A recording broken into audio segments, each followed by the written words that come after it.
Paul, first question. Talk to me about your journey to becoming IBF Bantamweight champion.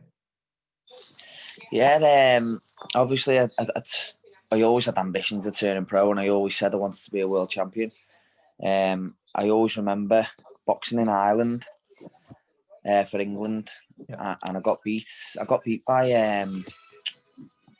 I'll think of his name in a minute. Calls himself Pretty Boy from Ireland. Got beat by John O'Carroll a couple of times. That's it, yeah. I got beat by him 4-3. I came back to our amateur gym and I said, I want to turn pro. I'm sick of all this point scoring. Weren't for me. I like to sit down. I like to throw body shots. I want to turn pro. Got advice to stay, do the ABAs, and then go from there. That's what I've done. And obviously I went with Farnell. Won the British, Commonwealth. I couldn't box for the European at Superfly. They never had one. Yeah. So then the next step was to do me intercontinentals. Hang on one sec. Sorry, I had someone ring me then, my sister. Yeah, so I got the intercontinental. Dog's kicking off. And yeah, went them routes. Marco, one sec. There we go. Yeah, so obviously we went down the intercontinental routes and international routes to get our rankings, and I always remember Stewie Hall. I think he was boxing. He had a big fight, and I think I was boxing Sexton at the time. I was in a British title eliminator, and I was always down sparring him. And obviously, once I'd got me ranking and that with the Superfly, and we were looking for world titles, I'd had 15 fights. Francis Warren, he gave me a phone call and he said, Stewie Hall's got a world title fight there. He said, if he was to win it, would you be interested in stepping up to Bantam, boxing in for that? And then potentially going back down. No one's done it in 102 years. Yeah. Won a world title at one weight and dropped back down. I said, yeah, I'd be interested in that. Like, I said, I've done plenty of rounds with him sparring, and I knew I could beat him on boxing ability, but I knew he was a bigger and stronger kid than me. So we accepted that. Obviously, if he came through the Malinga fight, which he did, I went and sat ringside for that. And yeah, he came through it. He won. We got off. Well, I had to go and box at bantamweight for the title, get a ranking, and then go from there. Yeah. And the fight got, well, do you know what? I thought I'd lost it because he boxed Martin Ward, and I thought Martin could box the ears off of me because he's got good movement, Martin, from Burnley. And I thought I could lose this fight here. And unfortunately, I think they got a clash in the first or the second round. Yeah. And get out. So yeah, luckily enough, I think he got a technical draw, I think.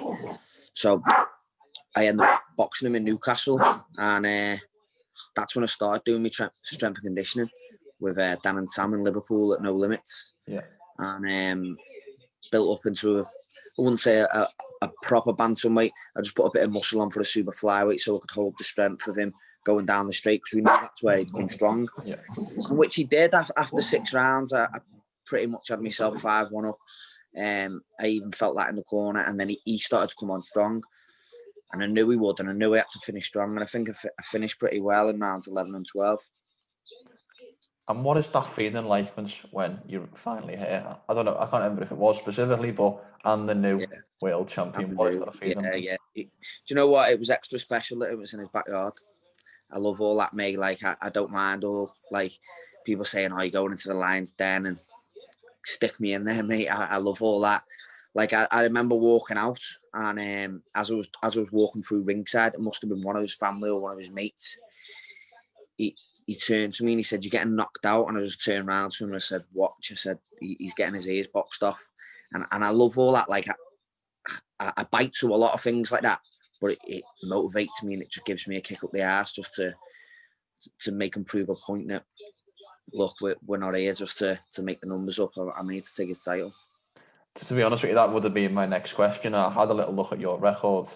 16 fights in Liverpool, just under half your career total. Was it not in any way bittersweet for it to not be on home territory, or were you happy for it to be down there? Yeah, I was happy for it to be down there. You know, I took 500 odd people up there on minibuses. I paid for all the minibuses myself. I paid for the after party. It cost me $5,000 just to get all my fans up there. So that's the type of person I am. I love my fans being up there. So I paid for proper coaches up there for them to get back as well. And that night, loads went back that night. Loads stayed over though. Just as soon as I won, loads just stayed the night. Obviously, everyone was jumping in everyone's hotels. It was chaos, mate. It was chaos. I had Tiger booked for that night as well, and yeah, it was a top night. So it was even better that it was up there, to be honest. Yeah, almost felt like a holiday to a certain extent. Yeah, it was great. You know, unbelievable. Everyone still talks about it now. Remember that night in Newcastle when you won the world title? Brilliant. And that would be my next point, actually. So since you lost the world title, you've went 15-1 in your career. Yeah. How far away do you think you are from another world title opportunity? You know what? To be honest, I'm literally on the verge of one. It's just what I haven't got a clue what the IBF are doing. I'm ranked number 3 with the IBF. There's no one ranked number 2. That was the whole purpose of me making weight for my last fight. I made 8 stone 6, and I'd never made 8 stone 6 if I didn't have the impression that I'd be, because I hadn't made 8 stone 6 for like over a year. And Joe kept emailing the IBF saying, can't Butler go up into 2? There's no one at 2. And they were like, he hasn't made weight for over a year. So I purposely went and made weight for an 8-rounder. And nothing, do you know what I mean? It's just, I purposely made weight, and I actually enjoyed it, to be honest. Like, no one likes making weight, but it's the best I've ever made it. I was fresh. I got on the scales with a smile on my face. I actually weighed 8 stone 4 the night before, so I was a pound over the super flyweight. So there's one second. Marco, doing my head in that. So I was only a pound over the super flyweight division. So there could be a super flyweight still in me now. I actually enjoyed making the bantamweight division, bantamweight limit for that fight under the influence that I was going to be ranked at number 2, but I'm still sat there at number 3 for some weird reason. Yeah. I did notice that, to be honest. You ranked number 3 by the IBF. I believe number 4 by the WBO and number 9 by the WBC. Memory serves. Yeah. Go on. Yeah. So obviously the WBC is a Bali, and they're with MTK as well. So, but I'm not sure on the. I think he got reinstated as the WBC champion this week because they took it off him over COVID or something. He pulled out of a fight because of a COVID. So they reinstalled him as champion this week. I don't know whether Donaire is going to box him. I think he's mandatory for him. I think so. That could be next for him. But that's a fight that possibly could be made as well. And you mentioned then the IBF. We've got champion Naoya Inoue. He is top 5 pound for pound, certainly up there. Gotta be top 3 for me. Yeah. There's other good champions in the division, as you mentioned. Ubali, there's John Rio Casemiro as well. There's a plethora of good champions there. Even the non-champions. Look, well, I think Rodriguez won his last fight. To be honest, I think he was robbed. He should have won the interim title there. There's Donaire, who everyone going into the World Boxing Super Series thought him doing bantamweight again. He's got no chance, but he was good. He was good in the final. He surprised me, and I think he surprised a lot of other people. He nearly had Inoue out there in the 9th. He gave Inoue a fight, I think was the point, wasn't it? He gave him a fight. He's normally blasted everyone out of there with him 4, 5, 6 rounds. I think he'd done 3 rounds going into the final. I think it was Rodriguez. Done Rodriguez in 2, and the other kid in 1, 69 seconds. The first one.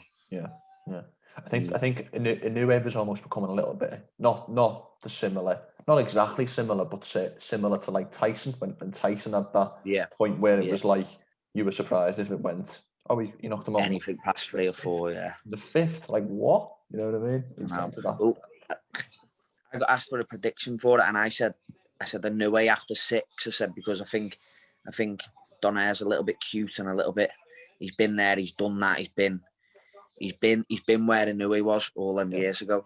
I said I think he'll be a bit cute, but I think he'll get to him late on with the power and speed. But fucking hell, it was nearly. Mind you, we dropped him in the 11th, didn't he? But he nearly had Inoue out there in the 9th. Yeah. It's like Superman, isn't he? Donaire. It's just at what point do you get old? I know it is. It's mad, isn't it? It's same with Hopkins years ago, wasn't it? Yeah. Everyone's going, this will be his last one. He'd win it. He'd go again. Yeah. He'd get beat. He'd go and win another world title. It's crazy. Yeah.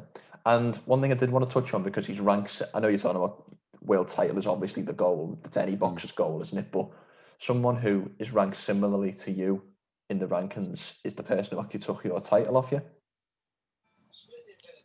Who's that? Tete. Solani Tete, sorry. Oh, yeah, no. Yeah. Would you be interested in a rematch with him at all? I don't know what he's doing, to be honest. I think a rematch would be a lot different fight. I'm not saying I'd go out there and I'd completely win the fight. I think it'd be a lot different. I'd have a game plan this time. Yeah. First of all, I'd have a game plan. I'd be able to sit there and I'd be able to watch him, see what he does. I didn't have a game plan the first time. I didn't. Well, no. To be honest with you, I had a little bit of footage of him, but there was no game plan. Like, look, when he goes back, he'll do this with a jab, or there was nothing like that.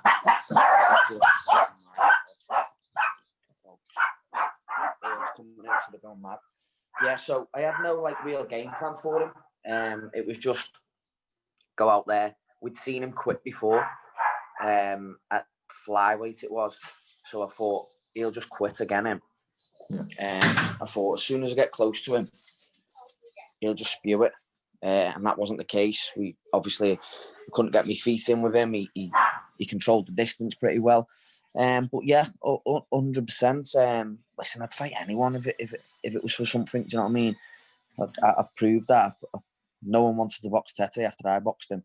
Yeah. He was off. Well, Ryan Burnett was offered him loads of times, never took it.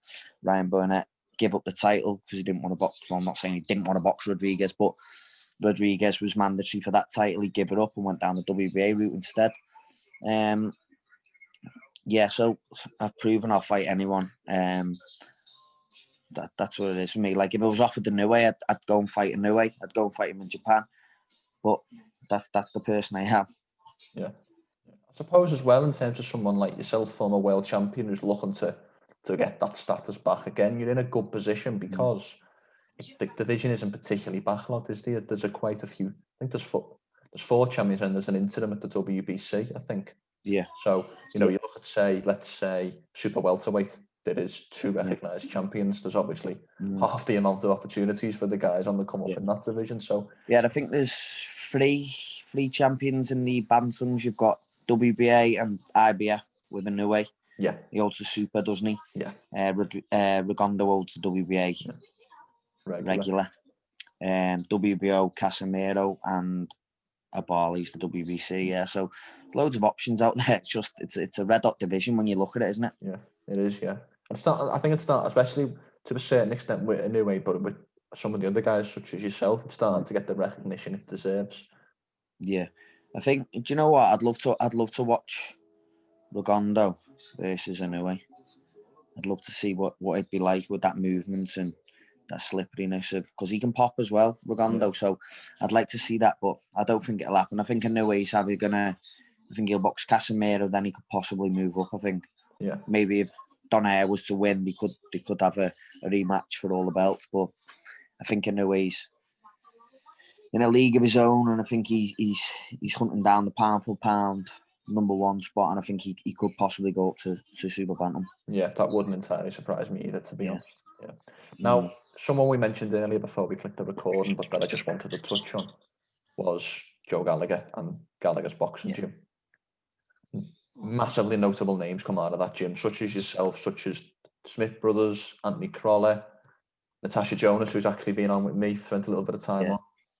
How much of a benefit is working with that gym and some of the guys come out of it? Unbelievable, mate. It was a proper eye-opener to me when I first walked in that gym. I'd just been to Hideout Festival, and I'd been out the gym for 6 weeks, and I walked in the gym and he stuck me on bar bag. And then the day before he said, bring your swimming stuff with you. I thought, swimming stuff? What's he on about? He put a pair of swimming shorts in me bag for me set. He said, you got a second session, bring your swimming shorts. I thought, swimming? What type of second session's that? So I took me swimming stuff, got in the pool. Oh my God, one of the hardest things I've ever done. I'm not the greatest of swimmers. I can swim, don't get me wrong, but I'm not the fastest. But wow, that was hard. And then when I got a fight, even my first fight with Joe, I was boxing a Mexican. He was a well-schooled kid, but I just literally knew every move he was going to do, because every day I'd walk in the gym. We all have set times in the gym, like 4 of us are going at one time, 4 at the next, and do you know what I mean? Yeah. So we'd be in at set times, and when I was going in, I had a fight. So the kid who I was boxing was constantly on the laptop, and I'd walk in while I've got me wrap, while I'm doing my wraps. Joe would be like, look what he does here. Every time you throw right up to the body, he'll come with the left up to the head. You've got to roll underneath that and then come back with your shots. And that's exactly what we done. And do you know what? It felt like I'd been in there with him 10 times over already. I remember I have my amateur coach in the corner with me, as well as Joe. And I remember warming up, and Mac always has a word with me before I go out, asks how I feel and that. And he said, how'd you feel? And I said, Mac, I feel brilliant. I said, I feel like I've been in with this kid already 10 times over. And I got in there and I boxed the ears off him, and I boxed brilliant. And I was proper buzzing with my performance, because everything I threw, I knew what he was going to throw back. And that's the mentality of Joe. Every day it's constant. He's constantly in you. Yeah. Go home, watch that. Go home, do this. Practice that. Do that tonight. Make sure you run. Make sure you get that swim done. Yeah. He's constantly, like, he was in the gym with me yesterday, and I done a hard bag and pad session with him, and he goes, make sure you're back in later and you do a run. Yeah, he's just and I haven't even got a fight. You know what I mean? He's just everything's just to the pinpoint. Do you know what I mean? Yeah. And you mentioned then about how you kind of split training sessions or whatever with some of the other guys. Who do you work with most in the gym in terms of other fighters? So, well, it all depends really, because sometimes if like one of the say Callum, well, any of them have got a fight. Tasha's got a fight. Joe will like say, Paul, wait a couple of rounds till Tash is in, and then work on the bag with Tash, because he calls me king of the bag since Croller's retired. Yeah. I'm the king of the bag. I work like mad on the bag, and we share a bag, so we're constantly moving around the bag, and I make people move and I make them throw. So he likes me to work with the people that are actually boxing. Do you know what I mean? Yeah. If they've got a fight date coming up, he knows I'll work on the bag, which makes them work. So Joe likes to mix it up. You know what I mean? He's not just like, oh, you're going to work with him today. Yeah. But main times I'm in, say I was to go in, say we were all in the gym as normal, I'd probably work with me, Beefy, Callum, and Tasha. Yeah. I'll be warming up as Jose and Marcus, and that are warming, finishing off. Yeah. And this is one question I want to ask you, because as we've just mentioned, it's quite a loaded gym with a lot of champions or notable names coming out of there. Who is the biggest unsung talent in Gallagher's boxing gym? Specifically someone who isn't a world title holder now, or who hasn't won a world title, who you look at and go, this person's going to be something in the future. Do you know what? There's a kid there now called Callum Thompson. Yeah. He's brilliant. He's just on the verge of turning pro now. And I sparred him the other week, and when he stands in front of you and he's not shimmying and he's not showing you anything, not saying he's easy to hit, but he's there to hit. But wow, when he gets them feet going and he pushes in his little angles and he's in and around you, he's special. Like, and he's a southpaw as well, which makes it 10 times harder. A little bit like Lomachenko with his feet, pushes into little angles and rolls the. He's good, but I'd say the ones that are boxed, I think Tasha's unbelievable. Yeah. Tasha's quality. I spar with Tasha quite a lot, and for a girl, she can pop as well. Like, as you've seen in the Terry Harper fight, where numerous times she hit her, especially to the body, but she hits her in round 8, nearly takes her out. Round 8, where you'd expect the power and that to be fading, but she can pop Tasha, and I think she'll definitely go on to win world titles. Very unlucky in that Terry Harper fight not to get the decision. She was, yeah. It felt. I don't like to call it robbery because it was a close fight and Harper had success, but it felt a little bit like the Triple G Canelo. A little bit. Yeah. Just a bit like you can squint and maybe see it for Harper, but if we're watching it, most people watching it will see it for Jonas. That was how it felt to me. The quality boxing especially on the inside, I think when you watch it and you watch it properly, the work that Harper was doing, it's just all like, as soon as she gets close, it's boom, just like all gloves. And then Tasha was driving the body shots in, coming around the side, coming over the top. You could see the pedigree from Tasha, from the amateur experience, all the work she's done with Joe, all the top quality sparring she gets in our gym. That shone through for me. And I think she'll definitely go on to avenge that and win world titles. Yeah, 100%. Paul, final question. In an ideal world, when do we see you next back in the ring? Start of March, mate. Start of March, that's what I'm working towards. I'm in the gym, I'm training, I'm taking a bit of weight off, a bit of the Christmas weight off, taking over, but I'm still working hard. I'm one of them, mate. I can go in the gym and I can proper push myself. I work to my limits, me. I'm not one of them where I goes in the gym and I think, I can't be bothered today. I'll push myself to my limits. So yeah, start of March is when I'm looking at boxing again. And if you could pick the opponent, who would it be? Good question. Listen, I won a world title, so any one of them 3 world champions that I've just named before. But to be honest with you, I don't think that'll happen. But we can always hope and we can push towards that, hopefully for the summer. Yeah. Okay, superb. Paul, it was an absolute honour to have you on and get some of your knowledge. Cheers, mate. Before we finish, how can people find you on social media? Don't use Twitter anymore because it's full of trolls and I just can't be arsed with that. I'm on Instagram. Yeah. My Instagram actually got hacked just before Christmas. Well, about 6 months before. In the middle of the summer, it got hacked and deleted, unfortunately. So I'm back on Instagram on @1PaulButler01. Superb. And before we finish, is there anything else you'd like to say or sign off with at all? No, just keep watching. Hopefully we have a big year, a better year than last year. Hopefully this COVID situation all gets sorted and we're all back to full stadiums and full capacity in arenas. Superb. I couldn't agree more. Paul, it was an absolute honour to have your time. Thanks a lot for you. Cheers, mate.